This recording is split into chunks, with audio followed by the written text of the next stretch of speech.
Eu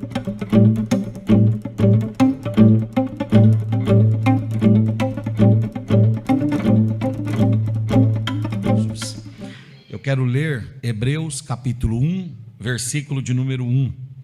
Hebreus 1 e 1. Em nome do Senhor Jesus.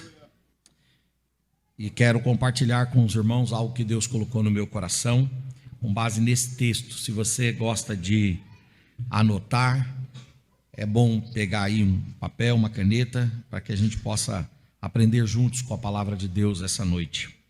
Hebreus 1:1 diz: havendo Deus antigamente falado muitas vezes, de muitas maneiras, aos pais, pelos profetas, a nós falou-nos nestes últimos dias pelo seu Filho. Amém.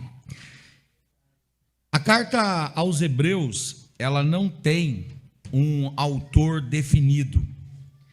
Isto abre possibilidade para surgirem vários autores possíveis.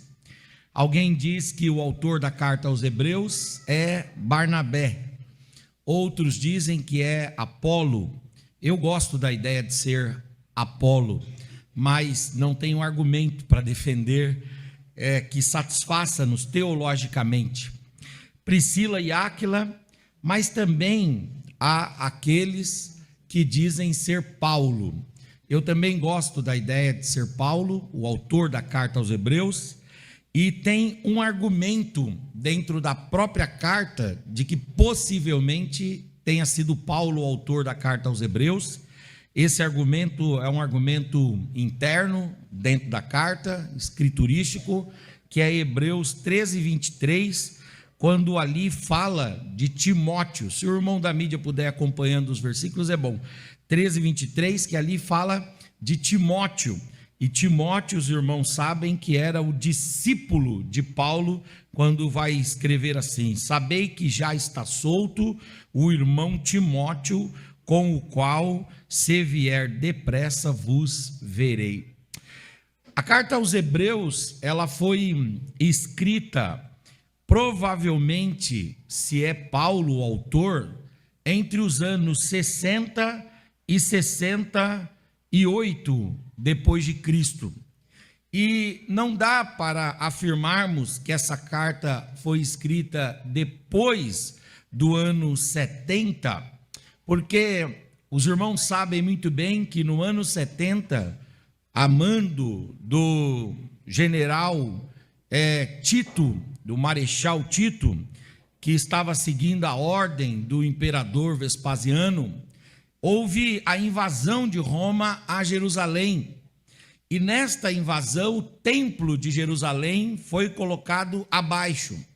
E todos os escritos posteriores a este evento citaram a queda do templo. Mas a carta aos Hebreus, ela não fala nada sobre a queda do templo. E quando o texto vai sendo composto, ele é composto com base nas liturgias, no sistema sacrificial que ainda acontecia e ainda podia ser visto sendo realizado no templo. Então, essa carta deve ter sido escrita, se por Paulo, entre o ano 60 e 68, antes de 70, antes da queda. Tem um comentarista chamado Donald Gutierrez, e esse comentarista, ele diz que essa carta tem esse nome aos Hebreus, porque ela é uma carta escrita aos judeus recém-convertidos ao Evangelho, que estavam seguindo Jesus recentemente, que haviam sido libertos do sistema religioso do judaísmo, mas que estavam ainda com alguma dúvida a respeito desta nova fé, ou desta nova expressão de fé trazida pelo Senhor Jesus.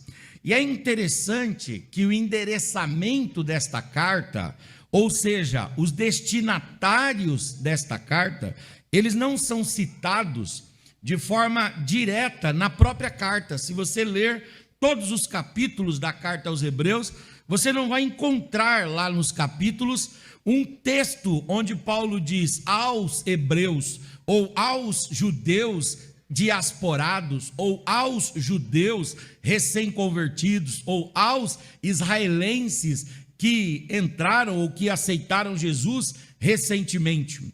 Então, como é que a gente sabe que esta carta, que leva o título aos Hebreus, ela foi escrita para os hebreus?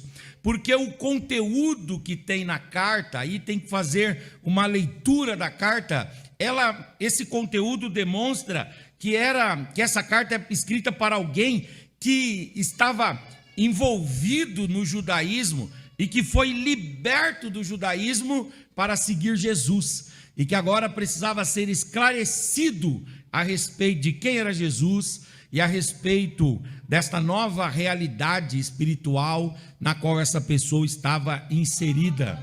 Então, apesar de não ter um endereçamento direto, é possível deduzir que o título aos Hebreus é um título correto, porque foi destinado mesmo aos judeus que tinham se convertido a Jesus, abandonado o judaísmo, mas ainda tinham dúvida a respeito de como deveriam viver e como deveriam compreender essa nova realidade de fé que eles estavam inseridos recentemente. Tem um teólogo chamado Warren Wiersbe, e ele diz que o texto-chave da carta aos Hebreus está em Hebreus capítulo 6, versículo 1, que diz: pelo que, deixando os rudimentos da doutrina de Cristo, prossigamos até a perfeição, não lançando novo fundamento de arrependimento, nem também outro fundamento de obras, e nem outro fundamento de fé em Deus. É interessante que o escritor aos Hebreus, ele tem uma preocupação de levar os irmãos ao crescimento, de tirar aqueles judeus recém-convertidos dos rudimentos da fé, ou rudimentos da doutrina de Cristo. O que viria a ser esse rudimento da fé, esse rudimento da doutrina de Cristo? Esse rudimento, esta palavra rude, essa palavra rústica, quer dizer aquilo que é inicial, aquilo que é principiológico, aquilo que é basilar. O rudimento tem a ver com aquilo que é inaugural, aquilo que é ensejador, aquilo que é de começo. E o que quer dizer rudimento, então, na carta aos Hebreus?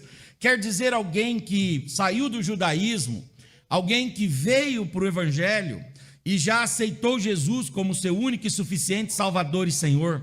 Alguém que já foi batizado em águas por imersão, em nome do Pai, do Filho e do Espírito Santo. Alguém que já foi integrado à igreja através da Eucaristia, da ceia do Senhor, participando com regularidade do pão e do cálice. Alguém que já tinha se tornado um cristão funcional no reino de Deus e estava até, de alguma forma, prestando algum serviço na obra, prestando algum trabalho na obra. E algumas pessoas, quando chegaram nesse status, quando chegaram nesse patamar de já serem convertidas, de já serem batizadas, de já estarem integradas tomando a ceia e também de já estarem produzindo alguma coisa no reino, algumas pessoas julgaram que tinham atingido o ápice da revelação da fé, o ápice do desenvolvimento espiritual. Estavam pensando que já tinham atingido o último degrau da subida, da caminhada com Deus. Aí o escritor aos Hebreus vem e diz: olha, eu sinto lhes dizer, mas você que aceitou Jesus, você fez algo maravilhoso. Você que já foi batizado em águas, você fez algo essencial. Você que já está inserido no hall de membros, tomando ceia com certa regularidade, você está no caminho certo. Você que já está prestando algum serviço na obra de Deus, você também está fazendo algo interessantíssimo, mas eu quero dizer que isso daí é apenas rudimento, isso daí é apenas algo que alicerça, isso é apenas o começo, isso é apenas o início. Por quê? Porque nessa caminhada com Deus, você vai aprender que Deus tem muito mais para revelar para você. Você tem muito mais para aprender com Deus, você tem muito mais para crescer em Deus, você tem muito mais para se desenvolver em Deus. E quando você for se desenvolvendo, crescendo em graça, estatura, diante de Deus e dos homens, em sabedoria, em conhecimento, em revelação de Deus, quando você estiver progredindo diante de Deus, você vai olhar para estas coisas que são importantíssimas e vai dizer: aquilo é apenas a base, aquilo é apenas o piso, aquilo é apenas o lastro, aquilo é apenas a pista. Deus tem algo ainda especial e extraordinário. Se nós não entendêssemos assim, então a nossa vida cristã, na maioria dos irmãos aqui, se não uma maioria absoluta, nós já teríamos atingido a maioridade da fé, nós já teríamos atingido a maturidade no desenvolvimento espiritual. Mas não é verdade, porque nós já aceitamos Jesus, nós já nos batizamos, nós já tomamos ceia, já somos funcionais no reino. E se alguém quiser estagnar-se nesse status, há de ser respeitado. Mas o que o escritor está dizendo é: isso é rudimento, existem outras revelações, existem outras manifestações, existem outras experiências, existem outras grandezas, existem outras revelações de Deus que você pode receber, que você pode atingir e que você pode alcançar em nome de Jesus. Aleluia, glória a Deus. Tem irmão que se acostuma, aleluias, com estas entradas da fé e fica satisfeito, mas tem outros irmãos que são, aleluias, glória a Deus, insatisfeitos. Tem outros irmãos que são como Paulo, não que eu julgue que já tenha alcançado, mas esquecendo-me das coisas que para trás ficam, eu prossigo para o alvo. Que alvo, Paulo? O alvo da soberana vocação de Deus em Cristo. E qual é o alvo da soberana vocação de Deus em Cristo? É conhecer Deus plenamente, através de Cristo Jesus, o nosso Senhor. Aleluia, aleluia, aleluia, aleluia.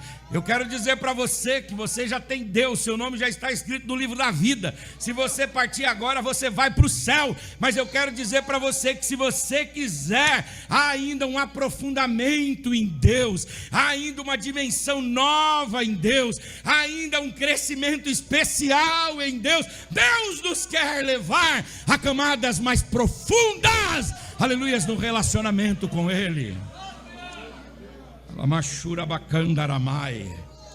Os irmãos da cidade de Éfeso, por exemplo, quando o apóstolo São Paulo chega lá em Éfeso, ele encontra ali uns irmãos, e os irmãos já são crentes, já tinham sido batizados em água, os irmãos já estavam tomando a ceia, os irmãos já estavam produzindo, realizando culto, fazendo visita, alguns já estavam pregando, outros cantando, outros agindo com solidariedade. Aí Paulo chega para eles e diz assim: vocês já desenvolveram bem na vida espiritual? Sim. E aí, mas eu tenho uma coisa para falar para vocês. O que é? Eu quero dizer para vocês sobre o Espírito Santo. E Espírito Santo? A gente nem ouviu que haja o Espírito Santo. Aí Paulo diz: não, vocês não conhecem ainda a doutrina do Espírito Santo, não conhecemos. Então vocês estão só na base, vocês estão só no leitinho, vocês estão só no Nesquik, vocês estão só no Neston, vocês estão só no cremogema, vocês estão só na cenourinha ralada, batida muitas vezes. Eu tenho coisas profundas a revelar para vocês, aleluia. Aí Paulo começa a trazer a doutrina do Espírito Santo. O Espírito Santo, a terceira pessoa da Trindade, o Espírito Santo tendo os atributos comunicáveis e incomunicáveis de Deus, o Espírito Santo como Paráclito, como Consolador. E aí os irmãos de Éfeso começam a crer na doutrina do Espírito Santo. E aí Paulo termina dizendo: vocês podem hoje ser batizados no Espírito Santo e se aprofundar um pouco mais. Aí os irmãos dizem: então como é que a gente faz? Paulo diz: ora e peça a Deus, porque Deus vai abrir os céus e vai derramar do seu Espírito sobre vocês. e os irmãos oram, Paulo impõe sobre eles as mãos, e eles são batizados no Espírito. Eles são batizados no Espírito, e eles falam novas línguas para a glória do Senhor. Talvez você esteja aqui me ouvindo esta noite e você diga assim: pastor, mas eu já sou crente. Pastor, mas eu já sou batizado. Pastor, mas eu já tomo ceia. Pastor, eu até sirvo na igreja. Mas eu quero dizer para você que a fé não estagna nesse ponto.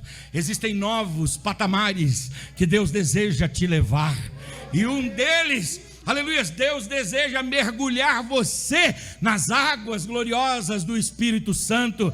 Deus deseja fazer você se aprofundar nas águas do Espírito Santo. Uma igreja cheia do Espírito Santo é uma igreja incendiada, que incendeia a cidade, o ambiente em que ela está. Uma igreja cheia do Espírito Santo, é isso que Deus tem para você. Quantos querem? Levante a mão, levante a face, levante a voz, abra a boca e dê uma palavra de adoração ao Senhor. Aleluia.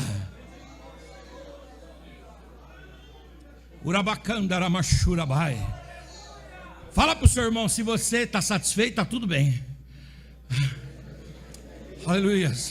Diga para ele: eu só quero te lembrar que isso aí é básico, bem rudimentar. Deus tem coisas maiores. Deus tem coisas maiores. Urabashuna makandore machorabai. Eu creio que Deus tem coisas maiores. Deus tem coisas mais nobres. Deus tem coisas mais avançadas. Deus tem coisas mais contextualizadas. Deus tem coisas, aleluia, glória a Deus, aleluia. Eu estou sentindo que Deus vai fazer algo novo, aleluia. Deus vai tirar você do status que você está, do ponto que você está. E Deus está me dizendo: se você quiser, eu tenho coisas novas e diferentes a fazer na sua vida, na sua vida e na sua vida. Oracandaramachurabai, oracandoремachurabai, leremanaracandaramachurabai. Aleluia, aleluia. Se você é cooperador, Deus pode te levar a ser diácono. Se você é diácono, Deus pode te levar a ser presbítero. Se você é presbítero, Deus pode te levar a ser pastor. Quer dizer, há progressos. Aleluias, aleluias. Se você é convertido, Deus pode te levar ao batismo. Se você é batizado, Deus pode te levar à ceia. Se você toma ceia, Deus pode te levar à vida funcional no reino. Se você já tem uma vida funcional, Deus pode te levar a receber o batismo no Espírito Santo, a falar em línguas. Se você já fala em línguas, Deus tem variedade de línguas. Se você tem variedade de línguas, Deus pode te dar interpretação de línguas. Se você já tem interpretação de línguas, Deus pode te dar profecia. Se você já tem profecia, Deus pode te dar maravilhas. Se você já tem maravilhas, Deus pode te dar dom de cura. Se você tem dom de cura, Deus pode te dar dom da fé. Se você já tem tudo isso, Ele pode abrir a tua mente da palavra de ciência, palavra de sabedoria, palavra e resposta. Deus pode te levar a patamares novos. A patamares novos e as patamares novos. Deus não quer essa juventude estagnada. Deus tem coisas grandes para vocês. Não se satisfaçam com o que Deus já fez. Olhem com grande expectativa por aquilo que Ele ainda vai fazer. Olhe com grande expectativa para aquilo que Ele ainda vai fazer. Então o escritor aos Hebreus vai chamar isso de rudimento da fé. Isso é um rudimento da fé. O tema central da carta aos Hebreus é a superioridade. E é interessante que o escritor aos Hebreus, ele não vai partir da premissa que a igreja, ou que os judeus que tinham saído do judaísmo e tinham recebido o evangelho, já estivessem prontos. Ele vai provocar os irmãos a conhecer esse nível superior. E ele vai tratar do tema superioridade, supremacia, em toda a carta. E dentre os muitos temas, ele vai trazer a superioridade de Cristo. Antes de eu falar da superioridade de Cristo, olha que interessante, que o escritor aos Hebreus fala, lá na carta aos Hebreus, capítulo de número 11, ele traz a galeria dos heróis da fé. Ele fala de Abel, fala de Noé, fala de Abraão. Ele vai falando dos patriarcas, dos profetas, e realmente são homens extraordinários que fazem coisas magníficas e belíssimas. Mas lá no último versículo do capítulo de número 11, ele diz assim: estes irmãos fizeram coisas extraordinárias, mas esses irmãos, aleluias, não alcançaram a promessa. Por que não? Porque Deus reservou para a igreja coisa mais nobre e mais excelente, coisa superior. Então ele vai falando a respeito do que é superior, e de repente ele chega em Cristo. Cristo é superior, a superioridade de Cristo. E aí ele vai no capítulo de número 1 até o capítulo 6 trazer Cristo como superior a algumas pessoas e a alguns entes. Primeiro deles, ele vai dizer: Cristo é superior aos profetas, porque ele vai falar o seguinte: havendo Deus outrora falado, muitas vezes, de muitas maneiras, aos pais e pelos profetas, a nós nestes últimos dias, ele diz, Deus nos falou por intermédio de Jesus Cristo, o seu Filho. Quer dizer, ele não fala mais pelos profetas, ele fala por Cristo Jesus. Cristo é a última, aleluias, novidade de Deus. Cristo é a última notícia de Deus. Cristo é o último veículo pelo qual Deus fala. Deus fala por Cristo agora. Aleluia. Eu, quando comecei a namorar a Mônica, eu falava com a Mônica por cartas. Depois a gente foi para o telefone, o orelhão. Vocês não sabem o que é orelhão, mas tinha o orelhão. Comprava uma ficha, ia lá na rua, e nós não tínhamos telefone em casa, então a gente escolheu um orelhão na rua como nosso. Eu dava o número do orelhão, olha que minha ousadia minha. Ela ligava naquele orelhão na hora ali, e eu ia lá, e eu falava para o pessoal: dá licença que estou esperando uma ligação aí. A pessoa falava: mas esse telefone é público. Eu falei: então, é público, é de todo mundo, inclusive meu, dá licença, é público, é de todo mundo, não é? Então, inclusive meu, dá licença, não é verdade? Mas aí depois vieram os telefones fixos de dentro de casa.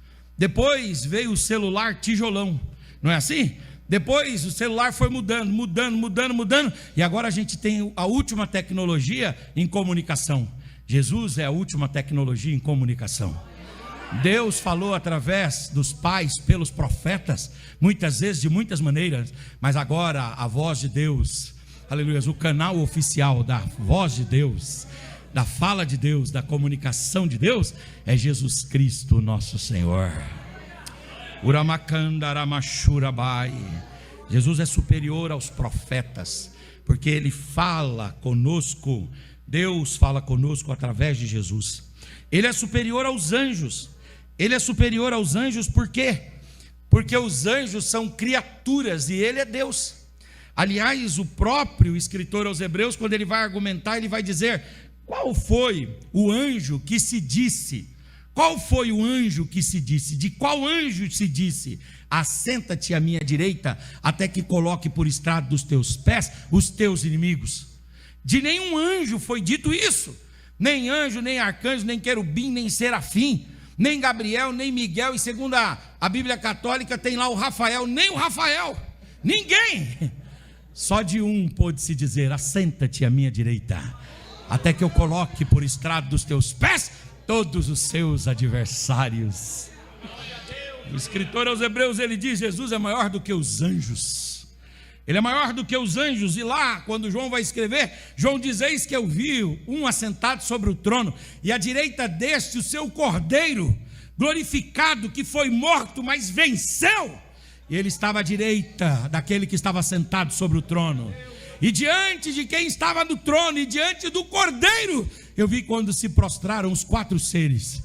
Eu vi quando se prostraram todos os 24 anciãos que tiraram as suas coroas e colocaram diante dele. E eu também vi miríades angelicais, anjos, arcanjos, querubins e serafins, que prostravam-se diante dele, dizendo: bendito aquele que está sentado no trono e o seu cordeiro que foi morto, mas ele está vivo. Levante a sua mão, por gentileza. Ele é maior do que os anjos.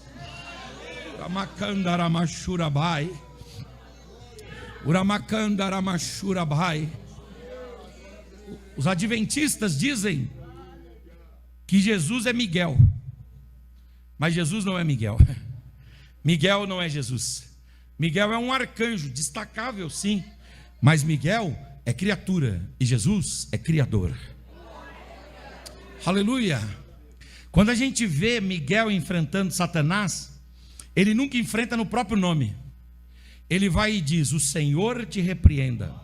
E a palavra Senhor que aparece, quando vai traduzir para o grego, é a palavra Kyrios, que é uma palavra aplicada a Cristo. Cristo é o Kyrios, Cristo é o Senhor. É como se Miguel estivesse dizendo: olha, Lúcifer, se eu pudesse eu até te enfrentava, mas eu não posso. Mas tem um que pode, tem um que pode me valer diante de você. O Senhor te repreenda, Satanás. Quando Jesus, aleluia, se despediu dos seus discípulos, ele diz: em meu nome curarão enfermos, expulsarão demônios, aleluia, em meu nome vocês falarão novas línguas, em meu nome, aleluia. Quando o crente enfrenta os demônios, ele não diz em nome de Miguel, em nome de Rafael, em nome de Gabriel, em nome de Miríades. Satanás dá de ombro. Mas quando diz em nome de Jesus, em nome de Jesus, o nome que está acima de todo nome, e diante do qual se prostram os que estão nos céus, na terra e debaixo da terra, em nome de Jesus. Uramacandaramachurabai, Urabacandaramachurabai. Aleluia, aleluia, aleluia, aleluia. Vocês lembram quando Balaão pecou? Aí a jumenta viu um anjo, e o anjo estava com a espada desembainhada, sim ou não? O anjo só não arrancou a cabeça do Balaão, porque Deus ainda não tinha dado a autorização. Imagina a igreja entrando no céu, acompanhada com Cristo, porque Cristo vem buscar a gente na nuvem, que é para introduzir a gente no céu. E aí então, quando a igreja está entrando no céu, os anjos com as espadas desembainhadas, dizendo assim: eu te conheço, você é lá de Jandira, eu já vi você fazendo bastante traquinagem.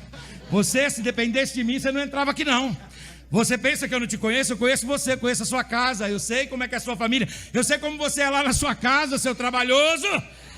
Eu só não vou levantar a espada aqui, porque você não entra aqui sozinho, você entra acompanhado. Você entra no nome dele, no nome dele se prostram os joelhos dos céus, da terra e debaixo da terra. Levante a sua mão por gentileza. Ele é maior do que anjos, maior do que arcanjos, maior do que querubins, maior do que serafins. Ele está aqui, ele vai adiante de você, ele fala com você, ele guia você, ele vai proteger você, a sua família, a sua casa, ele vai guardar-nos. Ele é o verdadeiro guarda de Israel. Deus dará ordem aos seus anjos a nosso respeito para nos guardar, sim ou não?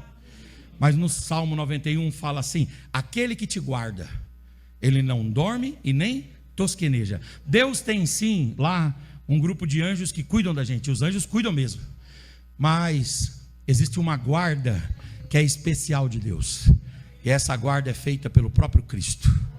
Aliás, em Lucas 22, Jesus fala isso para Pedro. Ele fala assim: ô Pedro, Satanás chegou aí e pediu o seu nome, veio com uma lista de pecados, falou: Senhor, dá Pedro na minha mão, deixa eu dar uma trabalhada com ele, ele precisa ter uma ação, né? Trabalhado, deixa eu dar uma trabalhada. E aí o Pedro falou: e aí, o que o senhor fez? O senhor chamou Gabriel? Não. O senhor chamou Miguel? Não. Eu mesmo protejo os meus. Aleluias. Eu roguei ao Pai por você. Aleluia, se você está em mim, quem está em mim, o maligno não lhe toca. Quantos estão em Cristo, levante a mão, levante a face, levante a voz. Urabacandaramahai, o seu Cristo é maior do que anjos. Nós não aceitamos culto a anjo, vela a anjo, adoração a anjo, reconhecimento de anjo. Nós não aceitamos essa teologia, nem essa teologia católica do anjo da guarda. Aleluia, glória a Deus. Do anjinho que nos protege. Nós cremos que os anjos nos protegem, claro, sim, mas nós não aceitamos a teologia de que os anjos são maiores do que Cristo, ou que Cristo é semelhante aos anjos. Não, Cristo é maior do que os anjos. Aleluias, aleluia, aleluia, aleluia, aleluia, aleluia, aleluia, aleluia, aleluia. Uramacandaramachurabai. Se Deus está aqui, às vezes alguns não se impressionam, mas se um anjo aparecer aqui, alguns ficam impressionados. Mas nós não deveríamos ficar impressionados, porque aqui está o trono de Cristo. Ele está aqui, e só Ele a glória, só Ele o louvor, só Ele a celebração. Lá em Isaías 6 fala que os serafins tinham 6 asas, ou têm 6 asas, com 2 cobrem os pés, com duas voam e com duas fazem o quê? Eles cobrem a face. Aleluias. O Senhor Jesus, irmãos, Ele brilha como o sol. Aleluia, glória a Deus. Os anjos não conseguem olhar para o seu brilho, para o seu encanto, para a sua face, para o seu rosto. Aleluia, há constrangimento nos anjos diante da grandeza do Senhor. Alguém cantou um hino aí dizendo: o que é que os anjos viram, que fizeram-nos se prostrar e dizer glória, glória e glória. Uramacandaramai. Se os serafins voarem sobre nós aqui hoje, aleluia, nós não podemos ficar encantados, porque Ele está aqui, o trono de Deus está aqui. Levante a sua mão, eu tenho uma palavra de Deus para você. Você entrou aqui preocupado, com o coração apertado, dizendo o que é que vai ser amanhã. Eu estou entrando no próximo semestre, no segundo semestre do ano 2024, e o que é que vai ser do restante desse ano? Eu quero dizer para você, fica tranquilo, porque aquele que te guarda não dorme. Você tem um Cristo Salvador e Redentor que cuida da sua vida, que cuida da sua família, que cuida da tua casa. Se preocupe em dar glória a Deus, se preocupe em louvar ao Senhor, se preocupe em cantar ao seu nome, porque enquanto você vai fazendo isso, Ele vai cuidando de você. Ele vai cuidando de você e Ele vai cuidando de você. Ele é superior, aleluias, aos anjos. Ele é superior também a Moisés. Do capítulo de número 3, versículo 1 até o 4, 13, mostra que Jesus é superior a Moisés. Moisés, ele foi libertador. Moisés foi legislador e grande guia espiritual. Mas também Moisés pecou. Moisés matou um egípcio, vocês lembram? Moisés tem na sua ficha lá, curricular, a morte de um egípcio. Moisés fugiu para não morrer, vocês lembram disso? Quando ele se sentiu ameaçado, ele fugiu. A gente condena bastante Elias, mas devíamos também fazer uma ponderação sobre a fuga de Moisés. Imagina você encontrando Moisés fugindo e falando: e aí, Moisés, o que aconteceu? Você encontrou o faraó? Não, mas escutei que ele quer me pegar. Ah, Moisés, seu fujão. Você não confia em Deus não, rapaz? O que você aprendeu com a sua mãe, rapaz? Que Deus cuida de você? Moisés fujão. E o Moisés, irmãos, ele feriu a rocha. Ele tocou na rocha. Ele perdeu a cabeça. O Moisés, ele fracassou na caminhada dele, no sentido de que em um determinado momento da vida ele bate na rocha, ele fere na rocha. E aí, então, Moisés fica fora da terra. E o Senhor Jesus? O Senhor Jesus não matou, mas o Senhor Jesus deu a vida. Ele não mata, mas Ele dá a vida. O Senhor Jesus não fugiu, mas Ele enfrentou e derrotou a morte. Compare o Moisés correndo, compare o Elias correndo, e vai lá no Getsêmani, quando Judas chega lá com os guardas para prender Jesus, e aí perguntam, Jesus levanta e pergunta: a quem buscais? Aí eles respondem: a Jesus, João 18, e Jesus responde: sou eu. E quando Jesus fala sou eu, eles caem, todos eles caem. O Pedro vai e fala assim: arranca a espada, corta a orelha do Malco. Aí Jesus vai e pega a orelha do Malco, coloca no lugar e fala: ô Pedro, o que está acontecendo? Está desesperado, filho? Está achando que esse negócio aqui, esse circo está armado aqui, eu perdi o controle, é isso? Quem que você acha que está no controle aqui? É Anás, é Caifás, é César, é Herodes? Quem que você acha? Eles não tomam a minha vida, sou eu que dou a minha vida. Eu vou enfrentar isso daqui.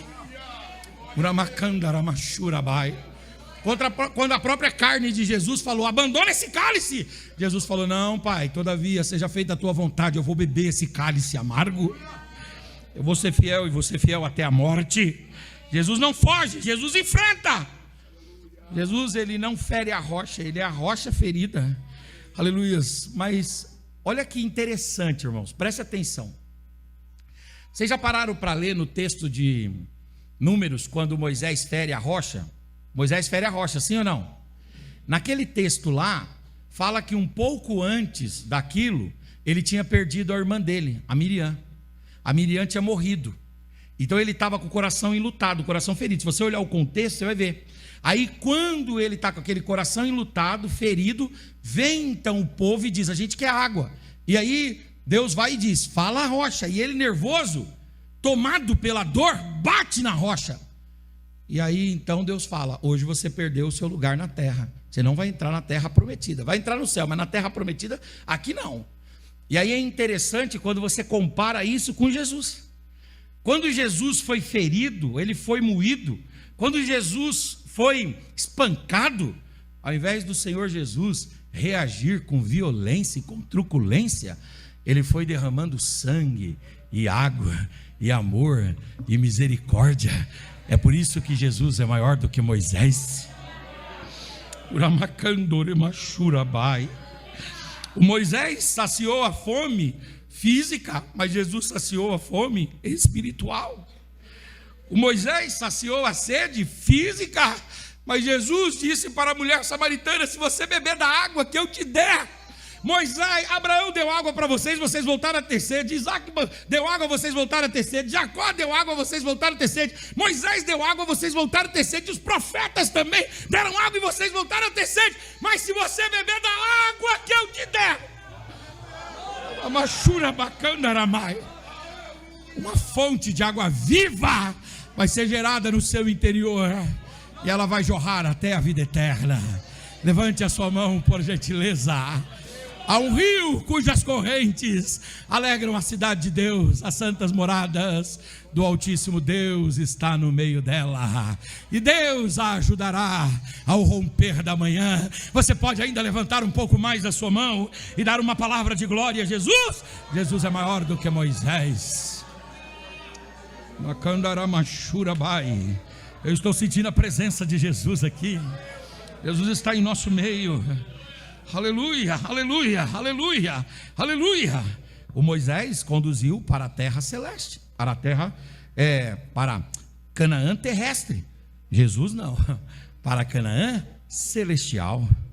O Moisés, aleluia, ele fechou a porta para si, mas Jesus, ele entrou glorioso. É por isso que o Salmo 24 diz: levantai, ó portais eternos, as vossas cabeças. Para quê?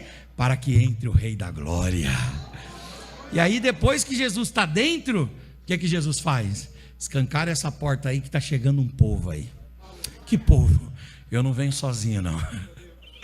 O povo entrou e Moisés ficou do lado de fora. Jesus entrou e abriu a porta para nós. E agora você tem um lugar junto a Deus por causa de Cristo. Jesus é maior do que Moisés. A lei de Moisés dura só um tempo, mas a lei da graça durará por toda a eternidade. Ele é maior do que Moisés. E aí, para nós terminarmos, ele é superior também a Arão e ao tabernáculo e ao sacrifício levítico. É isso que diz o capítulo de número 4, versículo de número 14 até o 6:20, que ele é maior do que Arão. Agora nós não dependemos mais de Arão, nem dos levitas ou do sistema sacrificial levítico. É o sangue de Cristo que nos purifica de todo pecado. Olha o que o escritor aos Hebreus escreve em Hebreus 6, 11 em diante: mas vindo Cristo, o sumo sacerdote dos bens futuros, por um maior e mais perfeito tabernáculo, não por aquele feito por mãos de homens, nem pela criação, nem de sangue de bodes e nem de bezerros, mas pelo seu próprio sangue, Jesus entrou uma vez no santuário, havendo feito então uma eterna redenção. Porque se o sangue dos touros e dos bodes e as cinzas de uma novilha esparzidas sobre os imundos os santificavam, agora quanto mais a purificação da carne, quanto mais o sangue de Cristo vertido por nós pelo Espírito eterno que se ofereceu a si mesmo, imaculado a Deus, ele também nos purificará de toda a nossa consciência de obras mortas. Para quê? Para que sirvamos ao Deus vivo. E por isso Jesus é um mediador, não do Velho Testamento, mas do Novo Testamento, para que, intervindo a sua morte para a remissão dos transgressores que havia debaixo da transgressão e do Primeiro Testamento, agora nós fôssemos chamados para uma herança eterna e gloriosa. Jesus é maior do que Arão, Jesus é maior do que o tabernáculo, e Jesus é maior do que todo o sistema sacrificial. Quantas vezes tinha que morrer o bode para que o pecado fosse perdoado? Todas as vezes que alguém pecava. Se você pecasse, você tinha que ir lá uma vez por ano, ir lá e fazer o sacrifício. Mas o escritor dos Hebreus diz assim: não, mas Jesus entrou quantas vezes? Uma vez só. Quantas vezes ele entrou? Uma vez. Quantas vezes ele morreu? Uma vez. Quantas vezes ele derramou sangue? Uma vez. E o sacrifício dele vale por toda a eternidade. Você está perdoado por Cristo Jesus, o nosso Senhor.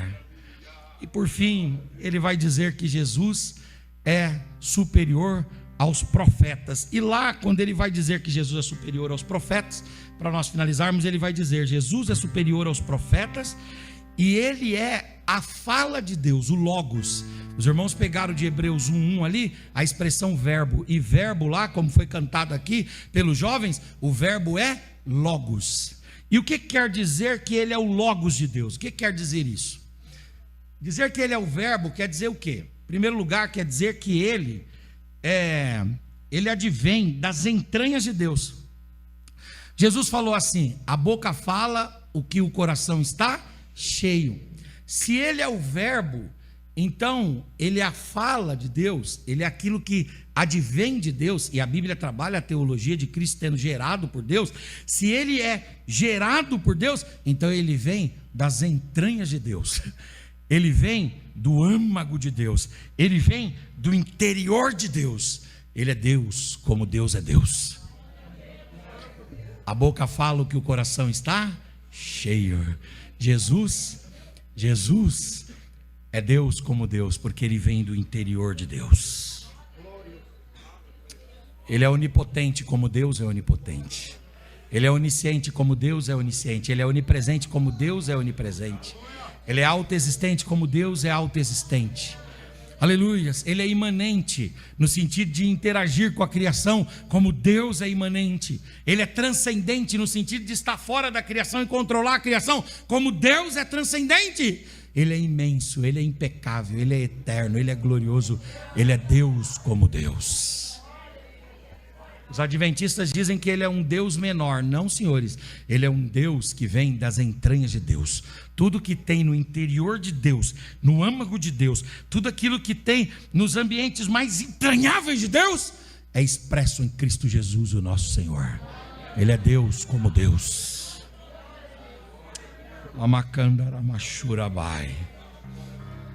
Os TJs dizem: não, ele é até um Deus, mas um Deus menor. Nós dizemos: não, senhores, ele é um Deus como Deus, o Pai. Você sabe que nós, assim, saiu aí ano passado, né? No ano passado, para que a gente parasse de cantar os hinos do Voz da Verdade. São maravilhosos, né? Os hinos do Voz da Verdade são maravilhosos. Mas por quê? Se você for olhar, uma hora procura lá, né? Teologia do Voz da Verdade quanto à Trindade. E você vai ver que o Voz da Verdade tem a ideia de que Jesus, ele não tem os mesmos atributos de Deus, ele não tem as mesmas características de Deus. Ora, se ele não tem o mesmo atributo e não tem as mesmas características, então ele não é o Logos, porque o Logos é a palavra advém de dentro, a palavra advém das entranhas. Ele é o Logos no sentido de que ele expressa tudo que Deus tem dentro dele. Ele é o Logos porque ele é Deus. Aí então a gente parou de cantar os hinos do Voz da Verdade. Algumas igrejas ainda cantam porque faz uma seleção assim: o que eles creem é uma coisa, o que eles cantam é outra. Então nós vamos aproveitar o que eles cantam e não o que eles creem, né? Mas a verdade é que eles não creem na divindade de Cristo plena, não, eles não acreditam.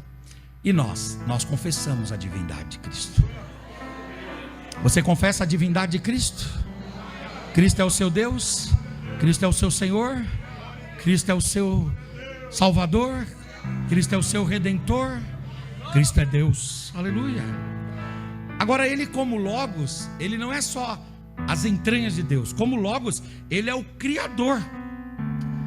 O que diz Gênesis 1:1? No princípio criou Deus os céus e a terra, não é isso? Como que está lá a palavra em hebraico lá? Bereshit bara Elohim. Bereshit bara. A palavra bara lá quer dizer que Deus cria a partir do nada. Bara é nada. Então Deus cria a partir do nada. Um dia eu estava conversando com um rabino e ele falou assim: não, a palavra bará não quer dizer nada, porque Deus cria com a sua palavra, e a palavra, o verbo de Deus, ele vem de dentro de Deus, e aquilo que vem de dentro de Deus, vem de dentro do que é tudo, é o tudo que gera todas as coisas. Não vem do nada, vem do verbo. Aleluia, o tudo que gera todas as coisas. Jesus é o tudo de Deus, é o completo de Deus, é o verbo de Deus, é o bará de Deus. Aleluia, aleluia. Diga comigo assim: tem vez que Deus faz as coisas a partir de algumas coisas, mas tem vez que Deus faz as coisas a partir do nada mesmo. Aleluia, glória a Deus. Tem hora que Deus pergunta assim: o que você tem? Aí a pessoa tem alguma coisa, mas tem hora que Deus pergunta: o que você tem? Aí você abre assim: não tenho nada.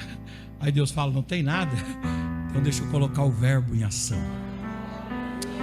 E o verbo de Deus age aonde a gente não pode agir. Tem coisas que a gente precisa superar na vida, e nós reunimos alguma condição, certo? Não é a condição adequada, ideal, total, completa, mas é alguma condição. Você tem alguma coisa, mas tem dia que você não tem nada. E quando você não tem nada, você diz: eu estou perdido. Aí o verbo de Deus se manifesta e diz: não, eu sou a palavra de Deus, o tudo para todas as coisas. Levante a sua mão, eu quero profetizar aqui esta noite. Talvez você chegou aqui com alguma necessidade e você tem alguma reserva. Deus diz para você: dessa reserva eu vou fazer coisas extraordinárias.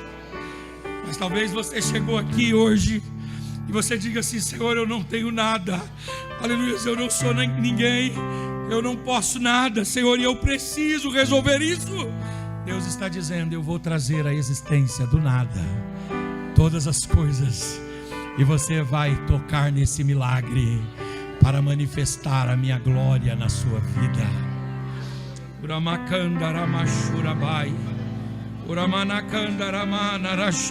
Aleluia.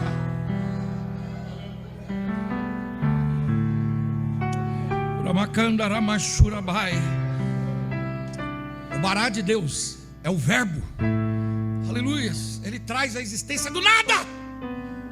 Aleluia, aleluia, do nada. Ele traz a existência do nada. Ele é o verbo em terceiro lugar, porque ele é a revelação de Deus. Ele é o último discurso de Deus. Qual foi a última carta que Deus escreveu para os homens? Foi a vida de Jesus. Se você ler a vida de Jesus, você lê a última mensagem de Deus para a humanidade. Qual foi o último discurso de Moisés para os homens? Aquele que está relatado lá em Deuteronômio, porque Deuteronômio é um livro de discurso de Moisés. E qual é o último discurso de Deus para os homens? A vida de Cristo. Ele é o Logos, ele é a palavra, ele é o verbo, ele é a fala, ele é o que Deus diz. Aleluia. Se Jesus diz, fica tranquilo, fica em paz, porque é a última palavra de Deus. É a última palavra de Deus. É a última palavra de Deus. Você já viram aquela pessoa que ela fala, no direito a gente lida muito com isso, sabe? Com a questão da lei mais atualizada. Por exemplo, você compra um livro lá de lei, lá, o Vademecum, né? Um livro de lei. Aí ele é, por exemplo, um livro de 2023. Em 2024 sai uma nova lei. O que acontece com o livro de 2024? Joga fora, queima, pode jogar fora aquilo lá. Você sabe aquele monte de livro que a gente fica guardando na estante? Você já viu o advogado tirando foto, aquele monte de livro? Aqueles livros ali, na verdade, tem apego emocional só.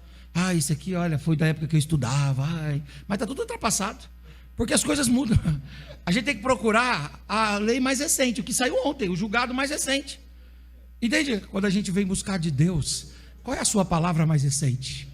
A sua palavra mais recente, a sua lei mais recente, a sua verdade mais recente é Jesus.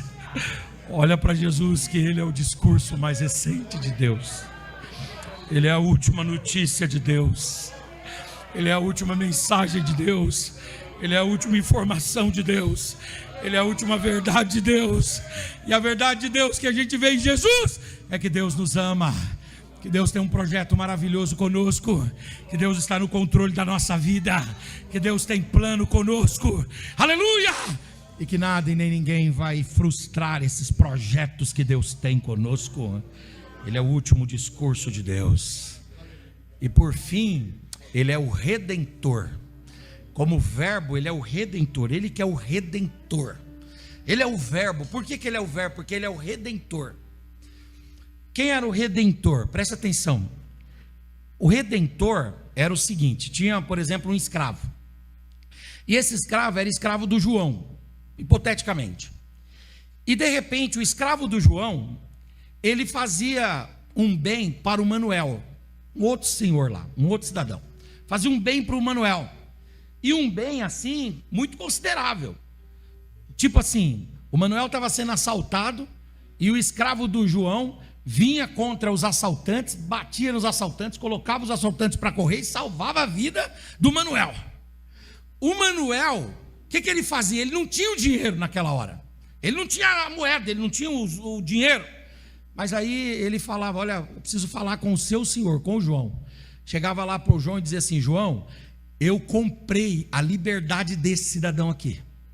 E uma coisa é comprar a liberdade dele para que ele não seja mais escravo do João e passe a ser escravo do Manuel.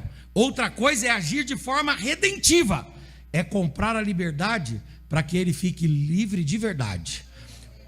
Quando o beneficiado, que era o Redentor, queria comprar, ele não precisava dar o dinheiro na hora. Ele dava a palavra. E a palavra era garantia de redenção. O que Deus deu para nós? O que você tem? Fala a verdade.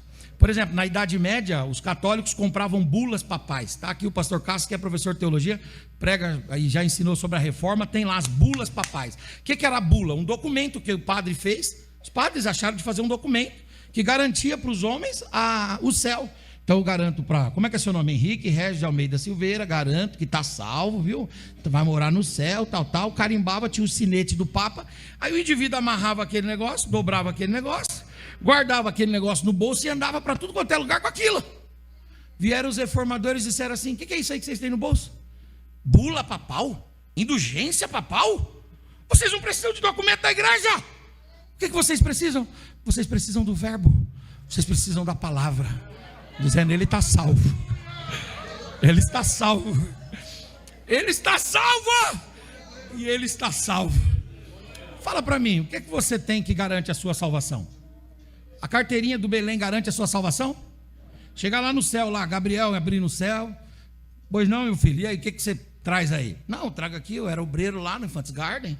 Então, aí o anjo vai falar: bom, obreiro, chama Miguel, obreiro do Infantes Garden, entra ou não entra? Bom, você só era obreiro do Infantes Garden, não era mais nada, não tem mais nada para apresentar para a gente? É a credencial de membro do Belém, não ajuda, só tem uma coisa que ajuda, é o verbo. Você chegar lá no céu, lá você vai dizer assim: eu tenho um lugar aí. Aí alguém vai dizer assim: o que você traz? Uma bula papal, credencial da igreja? Não! Eu trago a palavra de Jesus, que se eu acreditasse na morte dele e no efeito da cruz, eu entraria nos céus pelas portas.